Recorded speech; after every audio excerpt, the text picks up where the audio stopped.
News first channel ಹಾಗೂ ಡಿಜಿಟಲ್ನಲ್ಲಿ ಜಾಹೀರಾತು ನೀಡಲು ಈ ನಂಬರ್ಗೆ ಸಂಪರ್ಕಿಸಿ.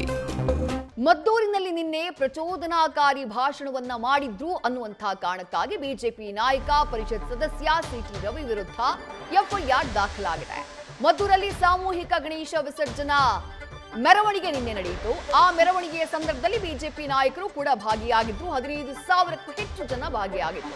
ಈ ಸಂದರ್ಭದಲ್ಲಿ ಭಾಷಣ ಮಾಡುವಾಗ ಸಿಟಿ ರವಿ ದ್ವೇಷ ಹುಟ್ಟಿಸುವ ಪ್ರಚೋದನಾಕಾರಿ ಮಾತುಗಳನ್ನು ಆಡಿದ್ದಾರೆ ಅನ್ನುವಂಥ ಆರೋಪದ ಮೇಲೆ ಸಬ್ ಇನ್ಸ್ಪೆಕ್ಟರ್ರೇ ದೂರು ಕೊಟ್ಟಿದ್ದಾರೆ. ಅಂದ್ರೆ ಪೊಲೀಸರು ಸುಮೋಟೋ ಕೇಸ್ ದಾಖಲಿಸಿಕೊಂಡಿದ್ದಾರೆ.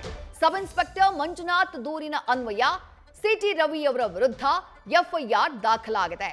ಇಷ್ಟಕ್ಕೂ ಸಿಟಿ ರವಿ ನಿನ್ನೆ ಅಂತದ್ದೇನ್ ಹೇಳಿದ್ರು ಮದ್ದೂರಿನಲ್ಲಿ ಭಾಷಣ ಮಾಡುವಂತಹ ಸಂದರ್ಭದಲ್ಲಿ? ಮೊದಲಿಗೆ ಅದನ್ನ ಕೇಳೋಣ ಬನ್ನಿ.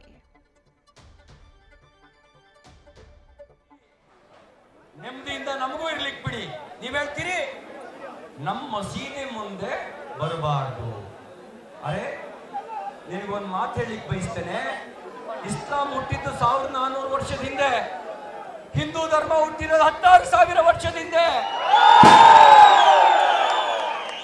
ನೀವು ಹೊರಗಡೆಯಿಂದ ಬಂದವರು, ನಾವಿಲ್ಲೇ ಹುಟ್ಟಿಗಾರರು. ನಮಗ್ ತೊಡೆ ತಟ್ಟೋ ಕೆಲಸ ಮಾಡಬೇಡಿ. ತೊಡೆನೂ ಮುರಿತೀವಿ, ತಲೆನೂ ತೆಗಿತವೆ. ನಮಗೆ ತೊಡೆ ತಟ್ಟಿ ಸವಾಲ್ ಹಾಕಿದ್ರೆ ತೊಡೆ ಮುರಿಯಕ್ಕೂ ಬತ್ತು. ಅಣ್ಣ ಅಂದ್ರೆ ತಲೆ ತೆಗಿಸ್ತೀವಿ. ಮಗನತ್ತು ಕೂಡ ಹಿಂದೂ ಸಮಾಜಕ್ಕಿದೆ. ಯಾತ್ರೆ ಮಗನೇ ಅಂತ ಕೇಳೋ ತಾಕತ್ತು ಕೂಡ ಹಿಂದೂ ಸಮಾಜಕ್ಕಿದೆ. ನಾನು ಮುಖ್ಯಮಂತ್ರಿಗಳಿಗೆ, ಕಾಂಗ್ರೆಸ್ ಸರ್ಕಾರಕ್ಕೆ ವಿನಂತಿ ಮಾಡ್ಲಿಕ್ಕೆ ಬಯಸ್ತೇನೆ. ನೀವೇನು ಅನ್ಕೊಂಡ್ಬಿಟ್ಟಿದ್ದೀರಿ? ಬರೀ 1000 ಓಟಿಂದಲೇ ನೀವು ಸರ್ಕಾರ ಬಂದಿದೀಯಾ? ಹಿಂದೂಗಳಲ್ಲಿ ಯಾರಿಗೂ ಓಟ್ ಹಾಕಿಲ್ವಾ? ಆದ್ರೆ ನಿಮ್ ನಡವಳಿಕೆ ಹೇಗಿದೆ ಅಂದ್ರೆ 1000 ಮಾತ್ರ ನಮಗೆ ಓಟ್ ಹಾಕಿದ್ದಾರೆ, ಹಿಂದೂಗಳು ಓಟ್ ಹಾಕೇ ಇಲ್ಲ. ಹಿಂದೂಗಳು ಹಾಳಾದ್ರೂ ಹಾಳಾಗೋಗ್ಲಿ, ಏನ್ ಬೇಕಾದ್ರೂ ಆಗ್ಲಿ, 1000ಗೇನು ಆಗಬಾರ್ದು.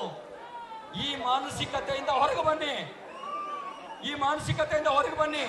ನಮಗಾಗ್ಲಿ, JDS-ನವರಿಗಾಗ್ಲಿ ಇಲ್ಲಿ ಯಾರು ರಾಜಕಾರಣ ಮಾಡಕ್ ಬಂದಿಲ್ಲ. ಕೇಸರಿ ಸಲುವಾಗಿ ಬಂದಿದ್ದಾವೆ. ನ್ಯೂಸ್ ಫಸ್ಟ್ ನಿರ್ಭೀತಿಯಿಂದ ನಿಮ್ಮ ಪರವಾಗಿ.